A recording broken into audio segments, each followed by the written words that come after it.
السلام علیکم ورحمۃ اللہ وبرکاتہ۔ جمعہ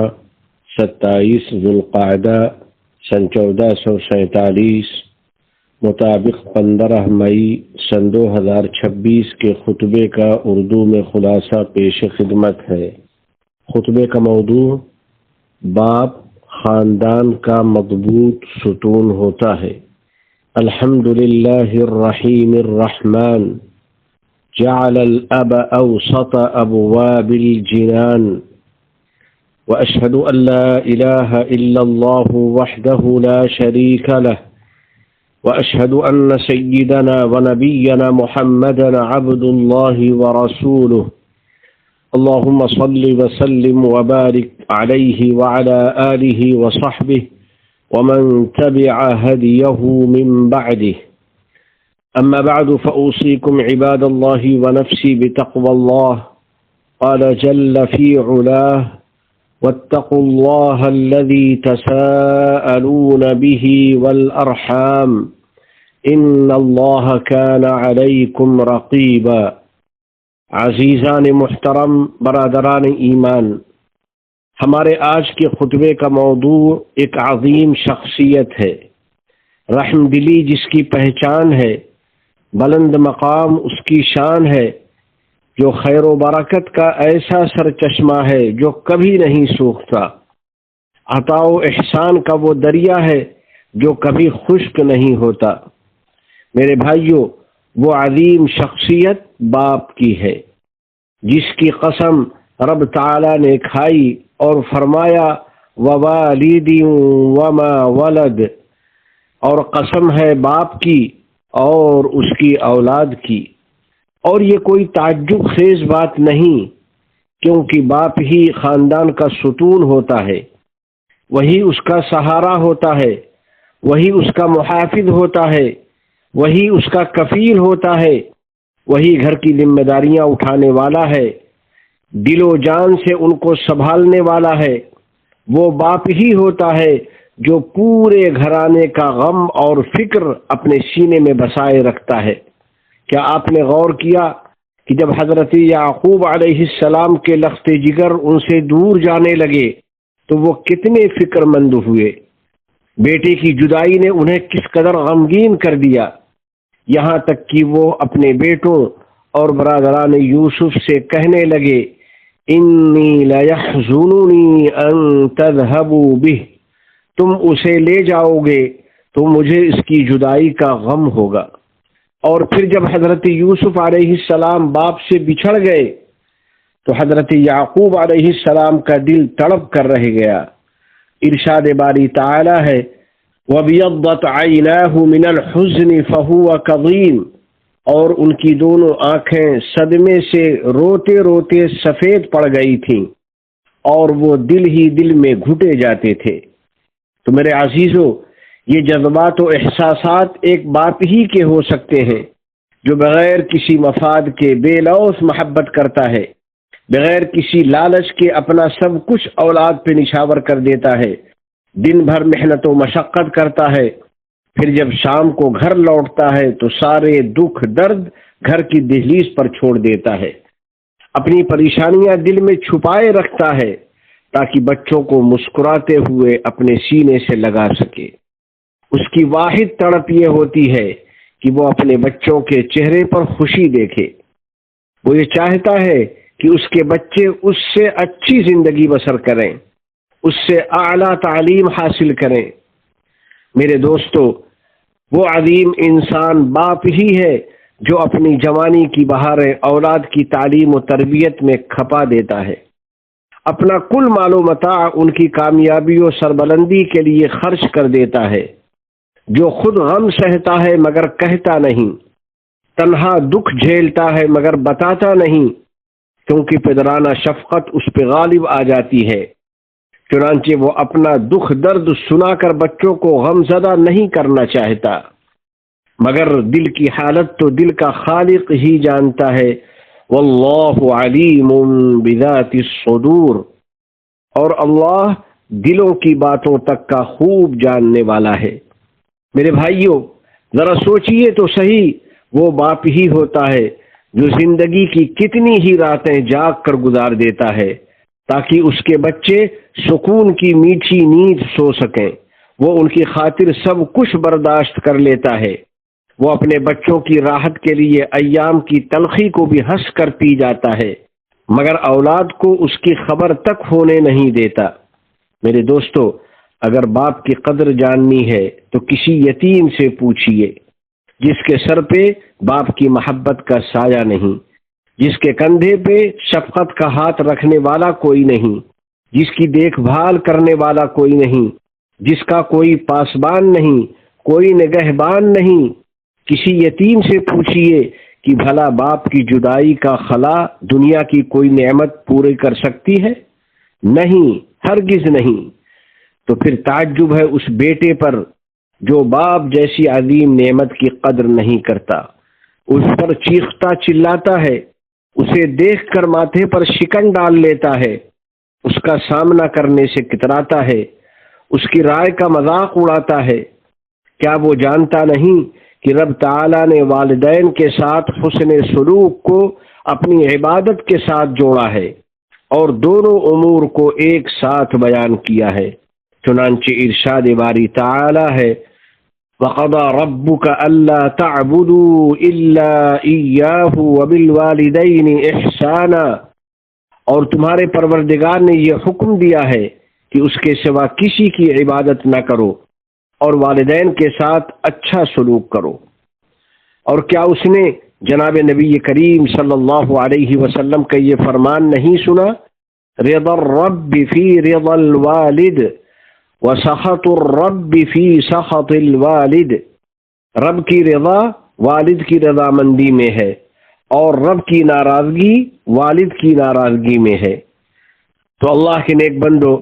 اپنے والد ماجد کے معاملے میں اللہ سے ڈرو، کیونکہ باپ جتنا بھی مضبوط نظر آئے مگر اس کا دل نازک ہوتا ہے، وہ کتنا ہی خاموش رہے مگر اس کے جذبات نہایت حساس ہوتے ہیں، وہ اپنے جسمانی امراض سے اتنی تکلیف محسوس نہیں کرتا جتنی تکلیف اسے بیٹے کی نافرمانی سے ہوتی ہے۔ اس کی تیکھی نگاہیں باپ کو تکلیف دیتی ہیں اور اس کا تند و تیز لہجہ باپ کا دل توڑ دیتا ہے۔ بیٹا تو اسے معمولی بات سمجھتا ہے مگر باپ کے دل میں یہ گستاخانہ رویے گہرا زخم چھوڑ جاتے ہیں۔ پھر سوچئے کہ قیامت کے دن نافرمان اولاد کا کیا حال ہوگا۔ ارشاد رب قدیر ہے، یوم تجد کل نفس ما عملت من خیر محضرا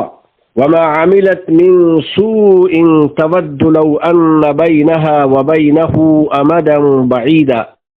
وہ دن یاد رکھو جس دن کسی بھی شخص نے نیکی کا جو کام کیا ہوگا اسے اپنے سامنے موجود پائے گا، اور برائی کا جو کام کیا ہوگا اس کو بھی اپنے سامنے دیکھ کر یہ تمنا کرے گا کاش اس کے اور اس کی بدی کے درمیان بہت دور کا فاصلہ ہوتا۔ اس دن ہر نظر کا حساب دینا ہوگا، ہر بات کا جواب دینا ہوگا۔ اس دن پوچھا جائے گا کہ تم نے باپ کے ساتھ بدسلوکی کی یا حسن سلوک سے پیش آئے، اس کی نافرمانی کی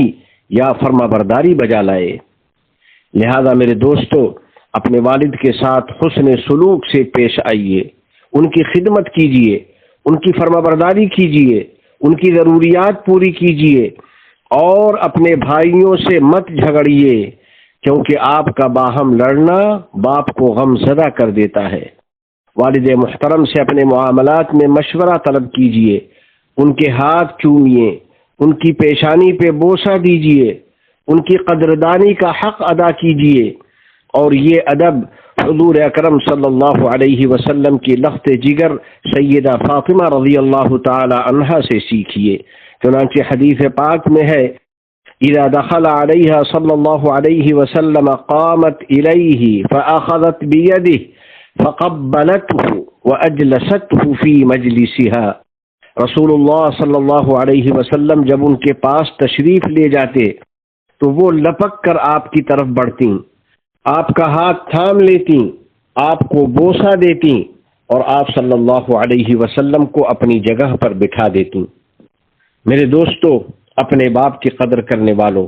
اپنے اوقات کا کچھ حصہ اپنے والد کے لیے خاص کیجیے، اپنے مال میں سے ان پر خرچ کیجیے۔ اس شخص کی طرح نہ بنیں جو اپنے والد پر خرچ کرنے میں بخل کرتا ہے، حالانکہ باپ ہی کی بدولت آج وہ کما رہا ہے۔ چنانچہ آپ علیہ السلام نے ایک صاحب سے فرمایا، انت ومالک لابیک، تو اور تیرا مال تیرے باپ کا ہے۔ اور آخر کیوں نہ ہو، جب آپ کمسن تھے تو آپ کے والد ہی نے آپ پر خرچ کیا، بچپن ہی سے آپ کو پالا پوسا اور بڑا کیا، پھر جب آپ نو عمری کو پہنچے تب بھی آپ کی ضروریات اور اعلیٰ تعلیم کی خاطر وہ محنت کرتا رہا، اور آج جب آپ اپنے والد کی کمائی سے پڑھ لکھ گئے، اس کی محنتوں سے کامیاب ہو گئے اور کام کاج کرنے لگے، تو ذرا دل میں جھانک کر دیکھیے کہ آپ کے دل میں آپ کے والد کا کیا مقام ہے۔ کیا آپ نے اس کے دکھ درد کو اپنا دکھ درد سمجھا ہے؟ کیا آپ نے اس کی نیکیوں کا بدلہ نیکی سے دیا ہے؟ میرے بھائیو، یاد رکھیے، باپ اللہ تعالیٰ کی نعمتوں میں سے ایک عظیم نعمت ہے، جنت لے جانے والا ایک کھلا دروازہ ہے۔ چنانچہ نبی کریم صاحب خلق عظیم صلی اللہ علیہ وسلم کا فرمان ہے، الوالد اوسط ابواب الجنہ، باپ جنت کا درمیانی دروازہ ہے۔ جی ہاں میرے دوستو، اب آپ کی مرضی ہے، چاہو تو باپ کے ساتھ حسن سلوک سے اس دروازے کو کھول لو اور کامیاب ہو جاؤ، اور چاہو تو باپ کی نافرمانی سے اسے بند کر لو اور جنت سے محروم ہو جاؤ۔ اللہ کے نیک بندو، اپنے والد بزرگوار کے حقوق ادا کیجیے، ان کی محنتوں پر ان کے شکر گزار رہیے، ان کی قربانیوں کا کھلے دل سے اعتراف کیجیے، ان کے ساتھ بیٹھ کر ان کی تنہائی کو دور کیجیے، ان کے سامنے اپنی آواز پست رکھیے، لا تسمہ باسمہ ولا تمشی امامہ ولا تجلس قبلہ، انہیں نام لے کر مت بلاؤ اور نہ ان کے آگے آگے چلو اور نہ ان کے بیٹھنے سے پہلے مجلس میں بیٹھو۔ لہذا اپنے والد کی فرمانبرداری کیجیے، ان سے اپنی محبت اور قدردانی کا اظہار کیجیے اور اپنے رب کے فرمان پر عمل کیجیے۔ اے نیک فرزندو، بہت سے صحابہ کرام رضوان اللہ علیہم اجمعین سے مروی ہے کہ دادا کی حیثیت بھی باپ ہی کے مانند ہے، اور یہ بات اچھی طرح ذہن نشین کر لیں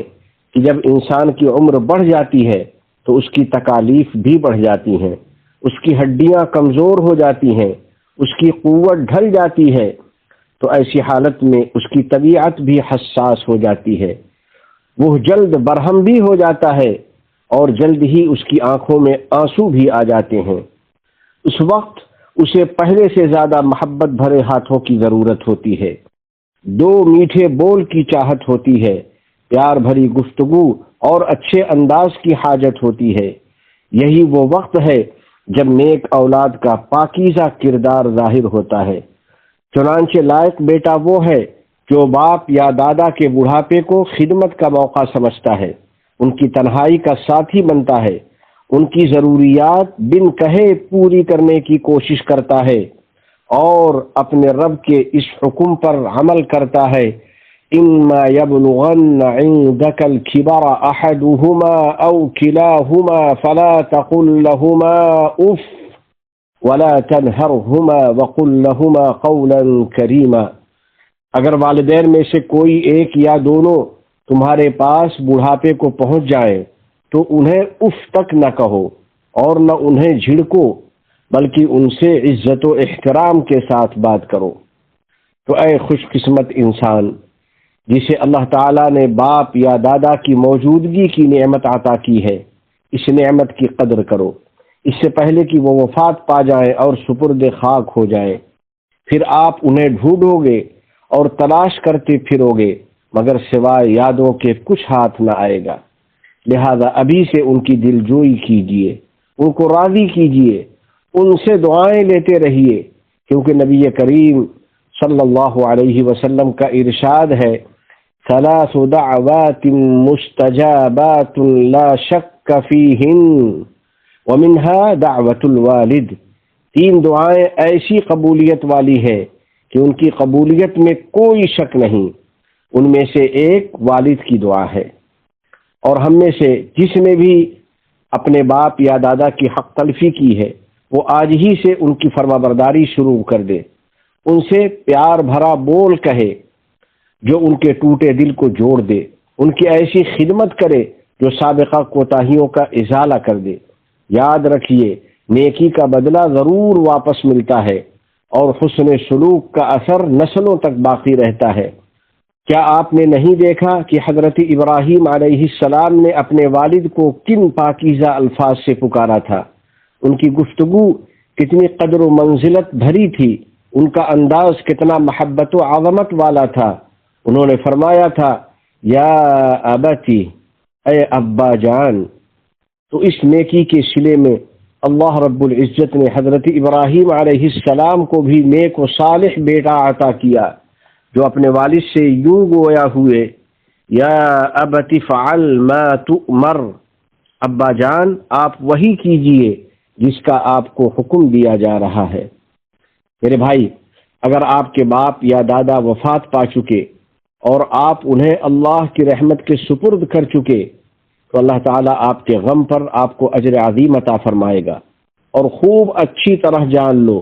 کہ باپ دادا کی وفات کے بعد بھی ان کے ساتھ حسن سلوک کا دروازہ بند نہیں ہوا، لہذا آپ یہ کر سکتے ہو کہ ان کی قبر پر جاؤ اور ان کے لیے دعائے خیر کرو، نمازوں میں ان کے لیے خصوصی دعاؤں کا اہتمام کرو، تنہائیوں میں ان کے لیے استغفار کرو، ان کی طرف سے صدقہ کرو، ہر جگہ ان کی بھلائیوں کا تذکرہ کرو، اگر ان پر قرض ہو تو وہ اتار دو، اور اگر وہ کوئی وصیت کر گئے ہوں تو ان کی وصیت پوری کر دو، ان کے رشتہ داروں سے تعلق قائم رکھو اور ان کے دوستوں کی عزت کرو۔ رسول اکرم صلی اللہ علیہ وسلم کا ارشاد ہے ان ابر البر ان يصل الرجل اہل ود ابیہ، انتہائی بڑی نیکی اور سب سے اچھی بھلائی یہ ہے کہ آدمی اپنے باپ کے دوستوں کے ساتھ حسن سلوک کرے۔ تو خوش نصیب ہے وہ بیٹا جو اپنے والدین کے حقوق ان کی زندگی میں بھی نبھاتا ہے اور ان کی وفات کے بعد بھی۔ خوش نصیب ہے وہ سپوت جو ماں باپ کے ساتھ ہمیشہ حسن سلوک سے پیش آتا ہے اور اپنے کردار سے یہی خوبی اپنی اولاد میں بھی پیدا کرتا ہے اور آنے والی نسلوں میں بھی منتقل کرتا ہے۔ آخر میں بارگاہ رب العزت میں دعا ہے کہ الہ العالمین ہمیں اپنے والدین کے ساتھ حسن سلوک کرنے والا بنا دے اور ان کی خدمت اور قدردانی کی توفیق عطا فرما دے، اپنے احکام اور نبی کریم صلی اللہ علیہ وسلم کی سنتوں سے سچی محبت نصیب فرما اور ان پر عمل آسان فرما۔ یا اللہ، ہمارے آقا ہمارے نبی محمد عربی صلی اللہ علیہ وسلم پر اور آپ کی آل پر اور آپ کی تمام ازواج و مطہرات پر درود و سلام اور رحمت و برکت نازل فرما۔ یا اللہ، حضرت ابو بکر، حضرت عمر، حضرت عثمان اور حضرت علی رضی اللہ عنہم کو نیز تمام صحابہ کرام رضوان اللہ علیہم اجمعین کو اپنی رضا و رحمت کا پروانہ عطا فرما۔ یا اللہ، والدین کے حق میں ہم سے جو کوتاہی اور تقصیر ہوئی ہے اسے معاف فرما، اور ان کی زندگی میں بھی اور ان کی وفات کے بعد بھی ہمیں ان کے ساتھ حسن سلوک کی توفیق عطا فرما۔ یا اللہ، ہمارے والدین کی مغفرت فرما اور انہیں ہماری طرف سے بہترین اجر عطا فرما۔ یا اللہ، ہم میں سے جن کے والدین زندہ سلامت ہیں انہیں صحت و تندرستی عطا فرما اور ان کی اولاد کی فرما برداری اور خدمت سے ان کی آنکھیں ٹھنڈی کر دے، اور جن کے والدین فوت ہو چکے ہیں ان کی قبر کو وسیع اور منور کر دے اور ان کے درجات بلند کر دے۔ یا اللہ، ہمیں اپنے والدین کی آنکھوں کی ٹھنڈک بنا اور ہمارے بچوں کو بھی ہمارے ساتھ حسن سلوک کی توفیق عطا فرما۔ یا اللہ، یہ ذوالحجہ کے پہلے 10 دن ہیں اور یہ سال کے انتہائی بابرکت اور بہترین ایام ہیں، ہمیں ان میں روزے، ذکر و تسبیح اور صدقات و خیرات کی توفیق عطا فرما اور اطاعت و عبادت میں ہماری مدد فرما۔ اے زمین و آسمان کے مالک، ہماری طرف سے اور ہمارے والدین کی طرف سے نیکی اور صدقات و خیرات کو قبول فرما۔ یا اللہ، متحدہ عرب امارات کی ہر طرف سے حفاظت فرما۔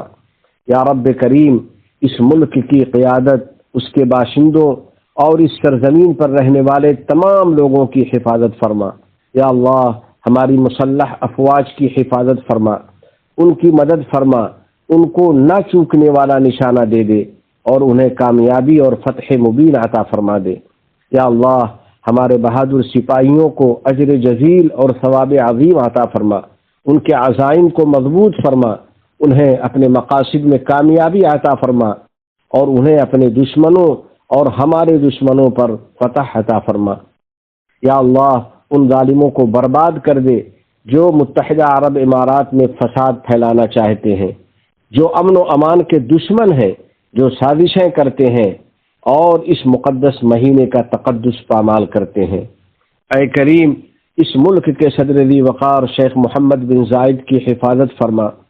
ان پر توفیق و راستی اور اپنی نصرت و مدد کو قائم و دائم رکھ، ان کی زندگی میں اور ان کے تمام امور میں خیر و برکت ڈال دے، ان کے نائبین اور ان کے رفقا یعنی امارتوں کے حکمرانوں کو اور صدر محترم کے ولی عہد کو اپنے پسندیدہ اقوال و اعمال کی توفیق عطا فرما۔ یا اللہ، شیخ زائد، شیخ راشد اور تمام مرحومین شیوخ پر رحمت نازل فرما اور اپنے فضل و کرم سے ان کو اپنی وسیع جنت میں داخل فرما۔ یا اللہ، وطن کے شہیدوں کو اپنی رحمت و مغفرت کا پروانہ عطا فرما۔ یا اللہ، امت مسلمہ کے تمام مومن مردوں اور عورتوں پر رحم فرما۔ یا اللہ، ہم پر باران رحمت نازل فرما اور ہم کو بارشوں سے خوب سیراب کر دے اور اسے خیر و برکت کا ذریعہ بنا دے۔ وصلی اللہ علی سیدنا و نبینا و حبیبنا محمد وعلى آله وصحبه أجمعين وعلى من تبعهم بإحسان إلى يوم الدين۔ السلام علیکم ورحمۃ اللہ وبرکاتہ۔ ابھی آپ حضرات کے سامنے متحدہ عرب امارات کے خطبہ جمعہ کا اردو ترجمہ اذاعۃ القرآن الکریم ابوظبی کے تعاون سے پیش کیا گیا۔